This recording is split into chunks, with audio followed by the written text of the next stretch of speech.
Wael, let me take you back to June the 6th, 2010.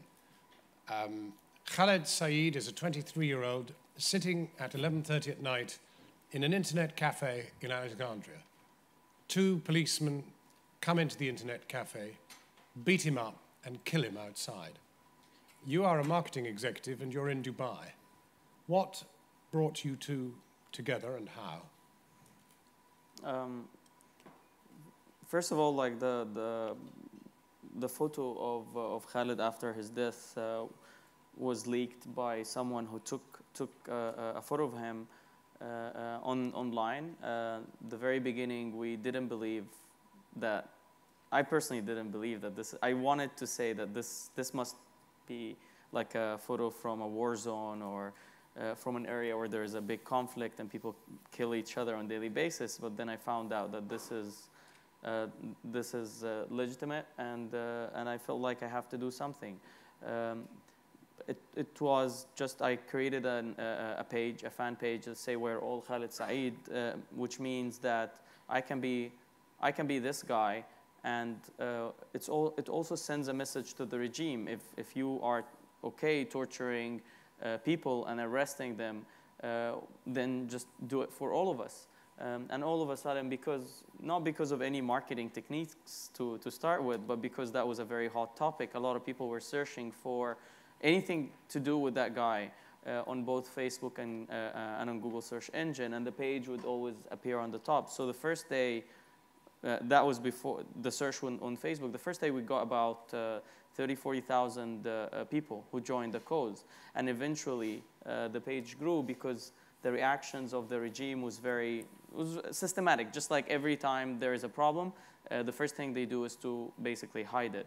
And we continued the struggle, and we continued trying to, and when I say we here, because other people started to join the page, and there were a lot of, the page was famous for collaborative work. It was not, I always saw myself as someone. But if I take you back to that moment, you cannot possibly have thought we are all Khaled Saeed could possibly bring down Mubarak. No.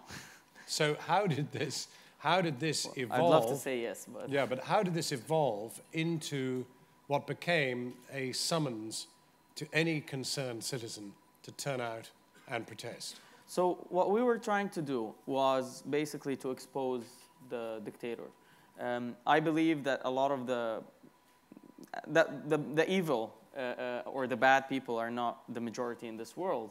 They just manage to get away with their crimes with a large silent crowd that is basically watching, and either too scared to get involved or they don't know to start with. Our role, I believe, was to expose, and we played a big role in that. We were trying to tell, basically, we're trying to tell everyone what is happening in Egypt, and we kept doing that for so many months. There were ups and downs. There were times where myself would be demotivated, but the other admin is energized and was working on things. But you were out of Egypt. I mean, do you think that loosened you? Do you think, in a sense, you felt freer online than you could ever have felt online in Egypt? No, I used to spend a week almost every month in Egypt. So no, I was always relying on the fact that they will not discover us, because the Facebook doesn't show the names of those who are managing pages, and at the same time, I have to say that. Did you have any confidence that Mubarak didn't do Facebook, and that his people probably didn't even know what it was? No, I know they know, of course, because in 2008 there was a major strike that was organized by a bunch of young guys, and while working with one of the cities called Mahalla workers, and that was very successful. And at that time they knew about how to use it, but they were not savvy enough. We were more savvy than them, tech savvy than them, and that was an advantage. And at what stage did the people who were working together online become face-to-face conspirators? The first moment was that a guy from Alexandria suggested that let's go on the street and create what we called the silent stand, which is basically asking people to go in a flash mob, face the sea, their back to the streets, wear black, stand up for 1 hour, showing that they are angry, and they're calling for to put people who killed Khalid to justice and to end the emergency law. That was the first moment, and that was like less than a month from when the page started. Eventually, this bond started to get bigger and bigger, and until Tunisia, when Tunisia happened, a lot of the Egyptians looked at it and like, wow, we're worse than Tunisia. We had a much worse situation, and we need to act. Most of the people, I was intimidated by the number of angry messages that was sent. People were frustrated. They were saying, let's do just like what Tunisia did. And what I did was basically listen to the majority of the users, which was a trend in the page. We always listen to the majority of the users, even if it goes against my personal well. But at that time, when I saw it, I was like, I want to be part of a movement that does what happened in Tunisia to happen in Egypt. So we created the event. And well, you say you created the event. I mean, at what point did you realize that a massive flash mob in Tahrir Square would be the focal point for the revolution you wanted to stage? Well, we started asking people, do we think we can go in large numbers on the street? Because this was the biggest challenge in Egyptian protests.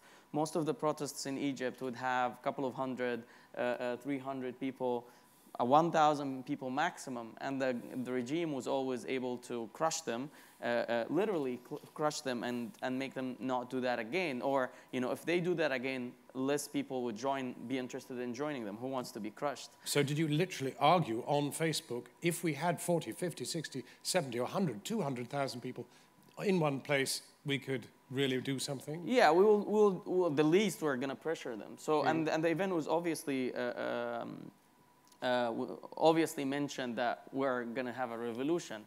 And as I joke about it, a lot of the people were making fun of it on Twitter, saying that this is the first revolution where the time, location, date was pre-announced. So we kind of asked the regime to meet us in those 4 locations at 1 p.m. 25th of January. Even the photo on the page was "See you 25th of January." When you woke up on the 25th of January, did you have any real confidence that what you'd seen online would actually, in the end, physically manifest itself on the ground? I was optimistic, and the amount of feedback that from the 14th until the 25th, there was a huge marketing campaign. I call it one of the most brilliant marketing campaigns in the history of Egypt, where everyone was working out a plan to convince more and more and more people to go to the street. So I was very optimistic, and when I went to the first protest, there was not that much number of people, but I was hearing reports that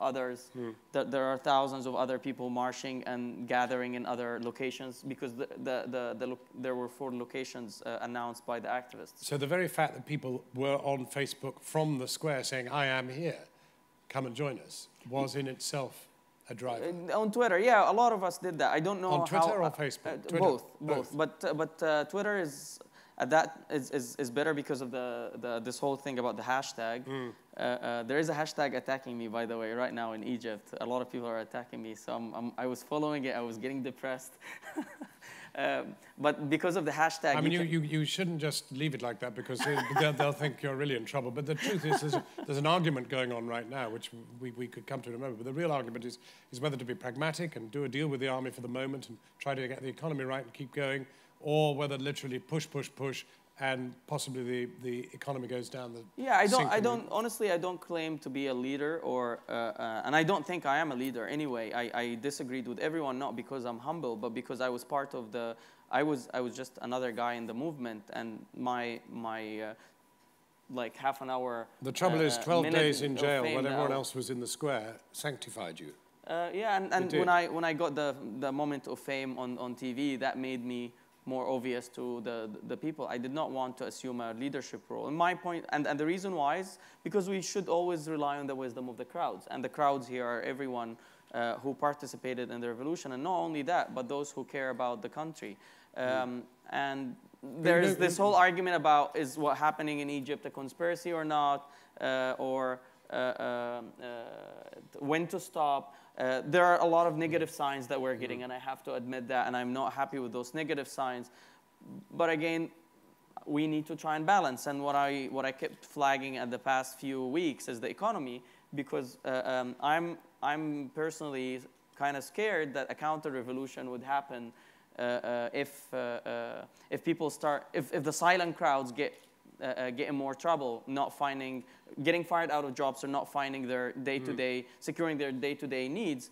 And this just whole argument about how can we balance that, because we all went to the street to get rid of the old regime. And if some signs of the old regime are still there, we need to get them out. The question is, how are we going to do that? And at the same time, maintain that most of the public is either on our side or standing and taking a neutral stand. Because even if 10 million people went to the street during the revolution, there's about 70 million. I believe that most of them are with the revolution, and most of them were against the old regime, because the old regime hardly did any good thing to anyone. You see, what I'm really fishing... I just don't want to see the shift. No. I don't want to see more people taking an opposite side.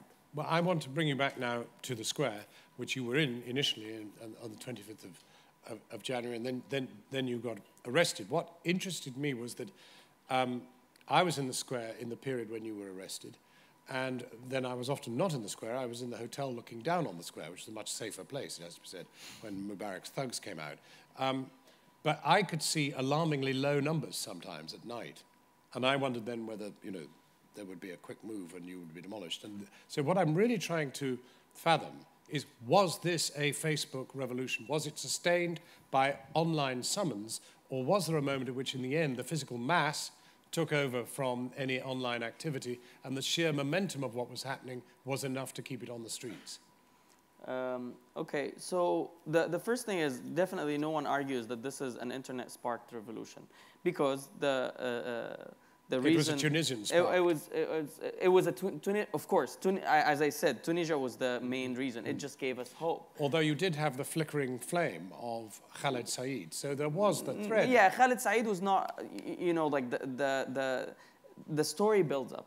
Since 2005, the regime has been doing a lot of bad things, and they managed to hide some, and they get exposed on some, and that kept building up. It made everyone irritated. For example, the parliament elections in 2010, where the ruling party got 96.5% of the seats, was one of the big signs. But you're so saying Tunisia did. It was the trigger, but yeah. But you're saying that the internet facilitated but did not ignite.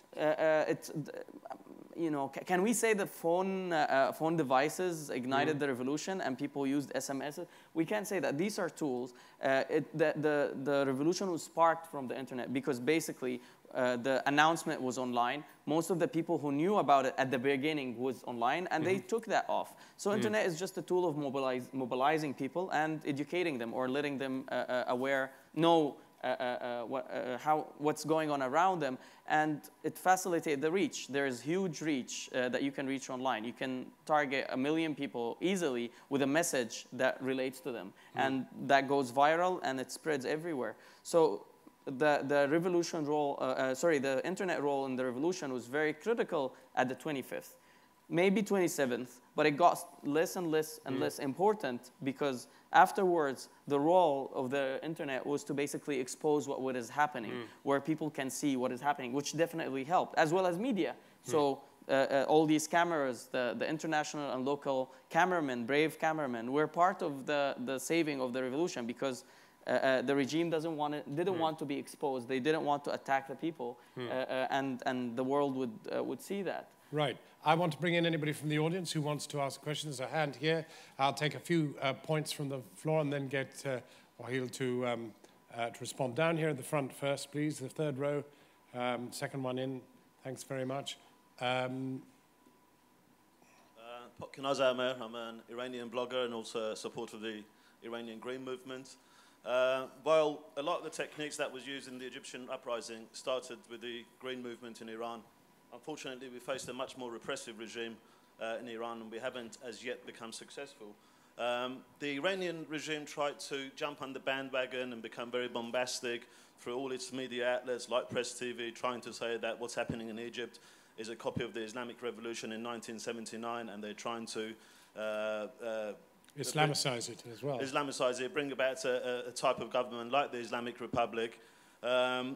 When you gave that message of solidarity to the Iranian Green Movement, it was such a huge moral boost for us, because just one statement negated all that investment by the Islamic Republic in trying to jump on the bandwagon and say, you know, this is a movement which is trying to copy the Iranian Revolution. And I really just want to ask you to carry on with that. Don't underestimate the importance and the power of message of solidarity, and carry on with that, because I think our liberation in the region is all intertwined. You know, Syria is not going to be freed unless Iran is freed, and Iran's not going to be freed unless Syria is freed, and so on. Thanks very much. Khaila Mamnoon. Let's have, there's another point there and another here. So two more points and then we'll come back. I have a question, actually. I'm Brian Pellet from Oxford. I was wondering how the nature of the revolution changed during the internet blackout for you and for other people on the ground. Well, I was whacked out. He was seriously blacked out because he was in jail. For the other people.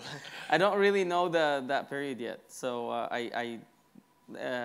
what I understand was that, or what I believe in too, that was a regime mistake, because they tried to hide the truth, and then what happens? Everyone just went to the street, even those who were might not have been very interested to start with. Every single in the new world, every single if you try and hide something, it's going to get harder and harder and harder. And by the way, there's a negative side to this. As an individual, probably you have your own private life, and you don't want people to expose what you are doing. We all do mistakes, and people tend, as human beings, not to like the fact that they are exposed. It's interesting to see how that will develop in the next few years, and I think the people who will have the most of the hard time are going to be anyone who's involved in politics or any public figures. I always think if the Israelis and the Americans wanted to attack Iran, they should carpet bomb it with laptops. They are remarkably tooled up, but they haven't got enough of that sort of stuff. Yes. Well, I think I just want to comment on that. One thing I kind of don't like is the fact that we start getting in business of others, and yeah, I tried to draw you on Bahrain and Syria yesterday, and you didn't want to go there. And on Friday, I remember before Hosni Mubarak left, I tweeted, "Dear Western governments, you have been supporting the regime that was oppressing us for years. Please don't get involved now." It's very important that people are empowered. They mind their own business. If there is a ground support for a cause, the people can fight, and that was the case in Egypt. We hardly got any support from anyone, and despite what the U.S. did as you know, using media, statements and so on. Let's remember, on 25th, they were giving statements that are pro-regime, that were saying that the government is stable, and we are taking side with the government, even on the 26th. It's very important to understand that change comes from within. Otherwise, you will see areas like Iraq where you haven't actually changed anything. You just kill, not you. A lot of people were killed, and no democracy is there, and people are living in misery. In fact, some of them are crying for the old regime. Anybody born into the overhang of the British Empire is the pejorative you. So I'm you. You're right. Okay, let's take a... Salil Tripathi from the English Pen and from the Institute of Human Rights and Business. Question is about the role of companies, because the time when you were in jail was also the time when some of the big companies in Britain and elsewhere were actually accomplices and complicit in the acts of the Mubarak regime in either switching off the internet or sending SMS messages so that people would come to Tahrir Square and beat them up. And at the same time, you were an employee of a company which gave you the freedom to do what you want and take the revolution forward. What is the role of companies in such a context? Because it's very easy for them to say that we were only following orders. I mean, we had part of that discussion in the earlier session as well. But they do become complicit, and sometimes they're very active in that. What's your view? Thank you. So, by the way, Google was not really involved, and they wouldn't. We're not sitting down. It's like, okay, he's working on a revolution. He's free to do what he wants. They in fact, I told my manager I had to go for emergency. I think that companies, corporates, anyone with interests should stay away from this game. And staying away here could mean being neutral, like not going with or against. I think the role, for example, for technology companies is not to offer democracy for people or to tell them what is democracy. It's just to provide tools that help people collaborate and work out things together and let the people decide on their own what do they want to do. The fact that some of the corporates have done mistakes during the revolution is just another proof of it, because once these companies take political stands, and these political stands are very political, I would say, like against a specific number of people or with specific number of people, things turns out ugly, and probably manipulation would happen because, okay, I'm a company that have access to 80 million people. Would I use that against or with the cause that the people are calling for? It's very important to put everyone with business interests aside, especially when it comes to topics like these, and ensure that the power of people is how it is managing. And those companies who decide to take the sides will eventually learn the lesson the hard way. Today, some of these companies are being attacked in Egypt for whatever they have done. Well, one of the telephone providers did indeed send out a text saying support. Yeah, there's a story Mubarak. they said that we were hacked, or I don't know. The court should have a say on that. But the moment governments, companies intervene in politics, well, we're going to find out that most likely they're going to be defending their interests, which might not be usually the interest of the majority of the people. It's the interest of the corporate and its affiliation. Two contributions to the floor. Steve Crawshaw from Amnesty, and Timothy Garton-Ash has the microphone first, so from The Guardian, Oxford and beyond. Yeah, Timothy Garton-Ash. Coming back to Western governments, someone once said if this was the Arab 1989, then the West was the Soviet Union, because we had been propping up all these governments until the revolutions. Tomorrow, President Obama is due to give his second big Middle Eastern speech, Build as Cairo 2. What would you like him to say? Well, he say what he wants to say. What would you like him to say? Okay, that's a good question. I think that, first of all, I think that the Western governments need to understand the wake-up call. The wake-up call here is to let people decide on their own destination. It's very demeaning. And people in the Middle East, people in Egypt don't like to know that the U.S. government is telling us, here is the way democracy is. People get really mad and pissed off, and it works the opposite way. Even if you're trying to offer help, they take it in the opposite way. So it's very important to let the Egyptians sort out their issues. It's very important not to get involved or intervene on who's going to become the president of Egypt, or what are the shape of the political parties, or how is democracy going to be formed. If you want to help as a government, if you want to help, is number one, start doing what you are calling for. So we need to see more values rather than just interests, because the whole relationship between the East and the West was managed by purely interests. We looked like dollar-sign bags, or oil barrels to be more precise, and they don't see the values. Whatever they are preaching for in the West in terms of freedom of speech and democracy is not what we have in our region. I'm going to have to pause you there because I'm under a big signal to move on. We can break that law. Well, we can. Why not? It's a revolution. Steve Crawshaw, 30 seconds, and then we're going to have to be wrapping up. Thanks very much indeed. Amnesty. Steve Crawshaw from Amnesty International. You quite rightly said that change comes from within. Clearly, international human rights organizations and others can try to highlight things, including the double standards talked about, but crucially, those changes did come from within. So the question really is about Egypt now. Do you feel that what's been achieved, and society's pride, if you like, in what has been achieved means that the victories fundamentally are unassailable, or do you think how great is the danger that people think, okay, the big ones happen now, reverting back, and that many of the real gains of bedding down and democratization and a real kind of human rights perspective within Egypt, that can be rolled back in the future? How much have we nailed things down, if you like? You could give us a 45-minute but I would lecture. say I'm much simpler than, like, to be very honest, I'm not a politician, I'm not an expert, I'm not someone with a big track record of understanding how things will evolve. And what I'm trying to do as an individual is that I will do my best to help my country. And I will have, I will be always optimistic. Or even when I get really frustrated, I will force myself to become optimistic, because the civilization, the new democracy, is not going to be built based on being pessimistic. But definitely, we just got rid of a nightmare. And there are small nightmares we have to deal with, or probably they can get bigger.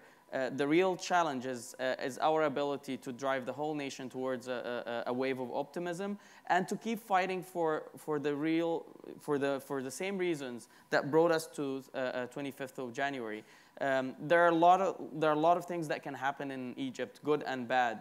We just need to remember the goal. For me, the goal is to see my country in 2020 as one of the top 10 countries in the world, because we have what it takes. And to make sure that the dignity that the Egyptians have restored is never taken away from them again. Wael, Ghonim, thank you very much indeed.